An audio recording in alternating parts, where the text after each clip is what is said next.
worst time in the world to have internet problems. Ah. Are we live? I think we live. Hello? Live for a couple of seconds. See if anyone actually bothers to watch. I'm listening.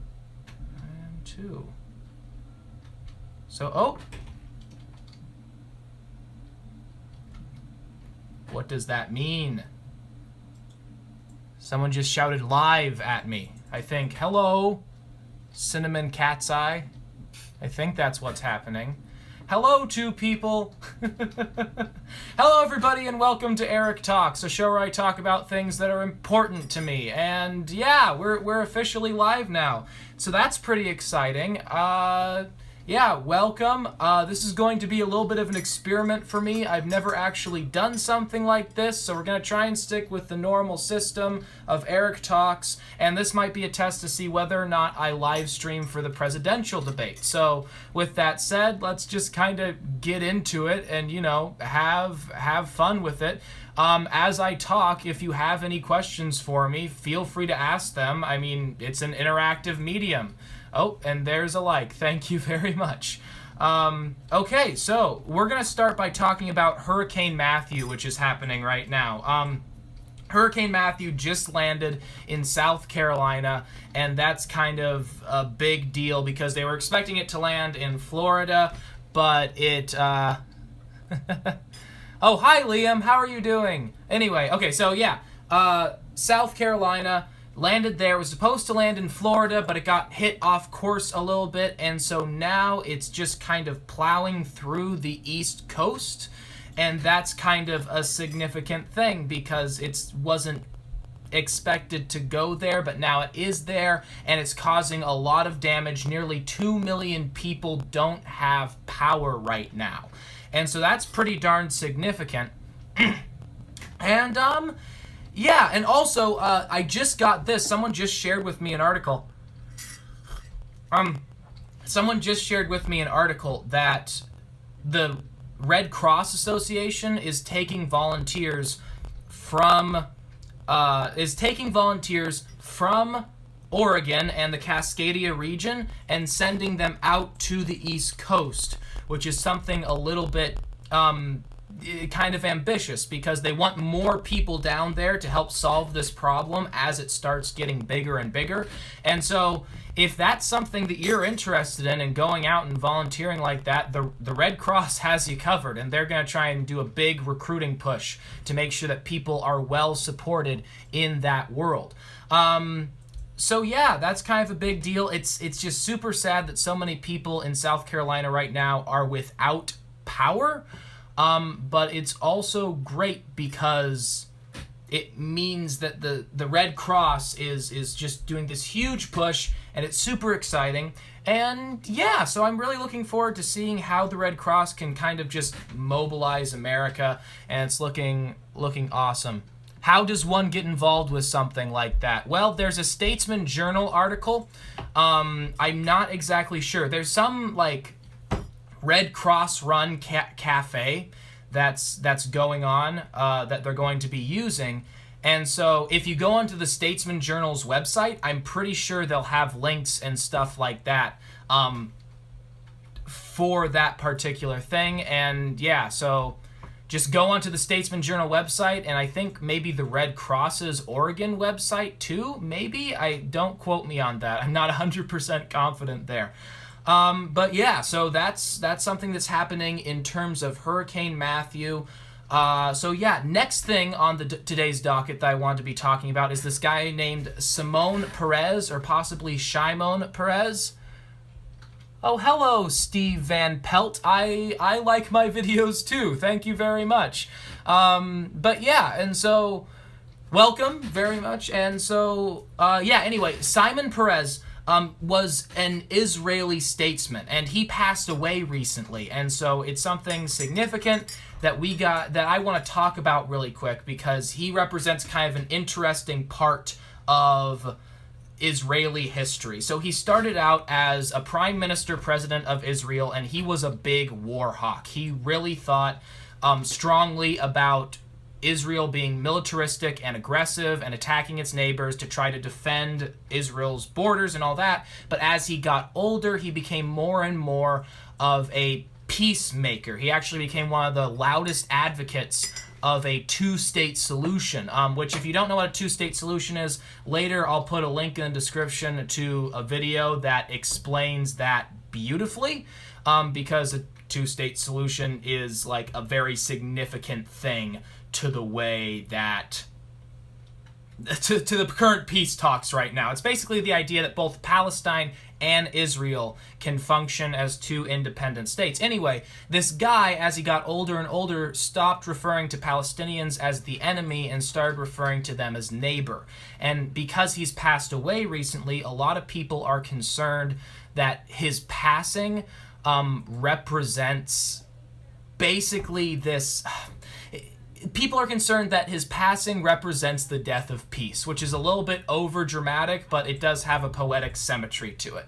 And so he's just this very cool, very significant individual. And yeah, and so it feels appropriate to me to take a second and mourn the loss of someone so cool like that. Yeah, let's see here. What else are we talking about today? So here's something interesting that's kind of happening with the YouTube channel itself. One of my videos actually got demonetized, which is kind of interesting. And if you're familiar at all with YouTube culture, you know that monetization is kind of a big deal. I am a freaking tiny channel, and so it doesn't really affect me at all. But it's just still kind of interesting and significant, because essentially what YouTube does is YouTube has these community guidelines. And because YouTube has these community guidelines, if you violate those guidelines, they have the right to take off your video. That's appropriate. They're a private organization. They have the right to do that. But when... So most of these community guidelines do not apply to me. For example, I am not sexually suggestive. I am not down with the corporate dogs. Thank you very much. That's interesting, but not entirely accurate. I appreciate your support, though. So most of these community guidelines don't apply to me. I don't promote drugs. I'm not sexually suggestive. I do talk about stuff and things, thus the name of the channel. And according to YouTube's community guidelines, what got flagged? Was it the Pokemon one? No, it was not the Pokemon one. It was actually the one where I talk about death. No, Niantic is not messing with me, I promise you. Niantic is a pretty bad company, I acknowledge. But are they the worst? No, they're not the worst company. There are worse companies. BP's pretty bad, all things considered. But anyway, my video got taken down basically because I talked about the Palestinian-Israeli conflict. Because one of their community guidelines is that you're not allowed to talk about world events, wars, or political conflicts, or anything, even if graphic pictures are not depicted. That is the nature of my channel. And so, yeah, I do talk about world events. And so that means a lot of my videos won't be eligible for monetization because I'm talking about those things. Now, like I said, this is not going to affect or apply to me very rigorously because it just doesn't. I mean, I'm not big enough to be making any money, so having a video demonetized means that I might not get 18 cents, which I don't really care. But it does affect the way YouTube is structured in that a lot of people are turning to online, whether it be articles or online video, to get their news and information. And when you de-incentivize a type of video, those videos become less common. And when videos become less common, it hurts that particular niche within that industry. And so it'll make news online a lot harder to promote because of the way that YouTube is kind of going about this deal. Let's see here. What else do I have to talk about? We talked about Hurricane Matthew. We talked about Simone Perez. Let's talk really quick about League of Legends Worlds. This is not something I normally talk about, but I can't help it. I really, really like League of Legends World Championships. For those of you who don't know what that is, it's a pretty simple concept. Basically, how it's structured is you have these different conferences. You have the North American Conference, the European Conference, the Asian Conference, and the Korean Conference. And yes, Korea gets its own conference because it is literally that big in Korea. But anyway, and so you have this annual event that generates larger viewership than most major sporting events in America, which sounds completely, yes, LOL, League of Legends, or if you're laughing at me, I understand that too. But anyway, so you have this system where you have people competing in a video game format for massive amounts of prize money. And it's been pretty interesting this year. North America has been pretty crappy, all things considered. Not as crappy as Europe, but that's okay. China and Asia, on the other hand, have just been dominating like crazy, which I guess isn't too surprising when you consider it's a video game competition. Insert stereotype joke here. But but anyway, it's just been really fun to watch this year, and it's been something I've been following for a while. I did a high school project about it, and that's how I got into it. I've never even played the game before, much in the same way, you know, I've never played baseball, but I still watch it. I just like competition. I like it when people are like clashing with each other over semi-trivial things and just trying to prove, and just kind of, you know, one-upmanship, which I just find really funny and really enjoyable. Well, yeah, that's all I have in my outline, and that's probably all I'm going to talk about. I'm not going to do a Think Deep segment today because I'm not really sure how I would do a Think Deep. I'm not really sure how I would do a Think Deep segment in a context like this. But yeah, so unless you guys have any questions for me, I'm probably going to be ending the live stream pretty soon. But yeah, just to summarize, Simone Perez is an awesome individual who passed away recently. He deserves respect and mourning. Very fascinating individual. Hurricane Matthew is a thing that is still happening.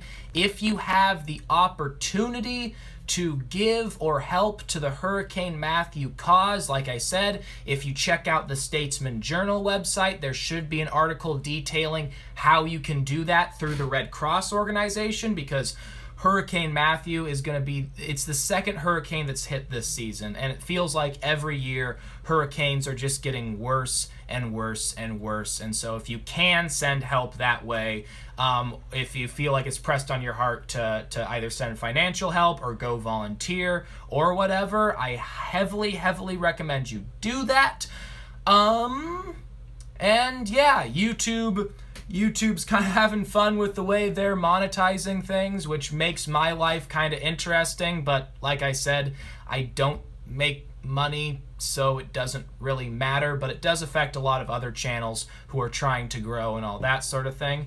And so, yeah, thank you very much for participating with me in this kind of live streaming experiment. If this is something that you guys like, I will probably be doing it again. Like I said, I've been actively considering live streaming the presidential election and giving you guys live updates as that's going through. Okay, what about the clowns? Okay, I guess before I turn off, I will talk about the clown epidemic.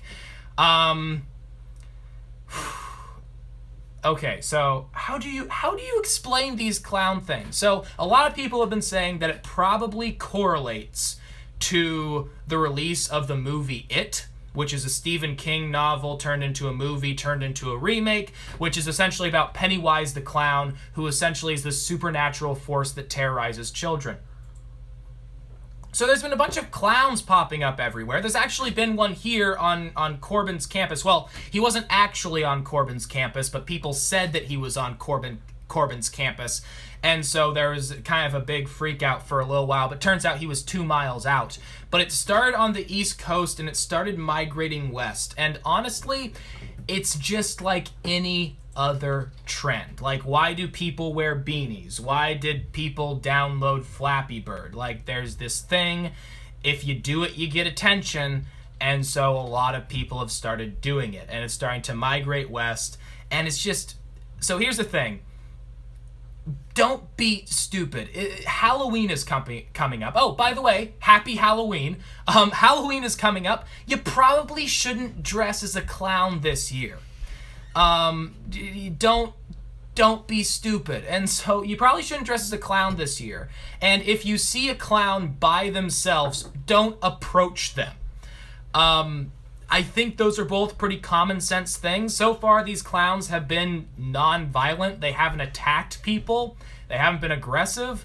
It's just weird, man. I'm really interested to see what you guys think about the whole clown thing.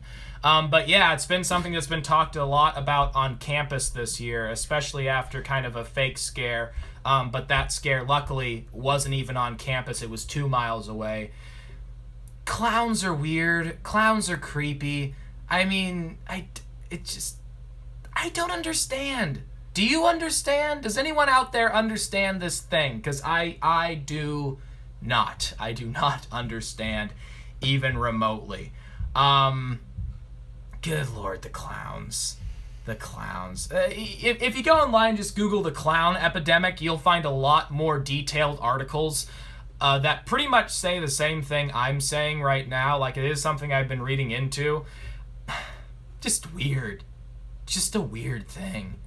Anyway, yeah, I think that's all I have for you guys today. Thank you so much for participating with me in this little live streaming experience.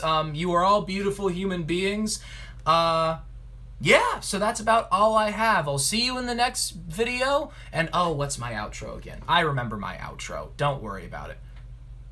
I don't understand it all. Yeah, see? I told you. No one understands. It's confusing. Anyway, that's about all the time we have for the day. You are a beautiful human being. Try to change the world today. And as always, sincerely yours, Aric Wood.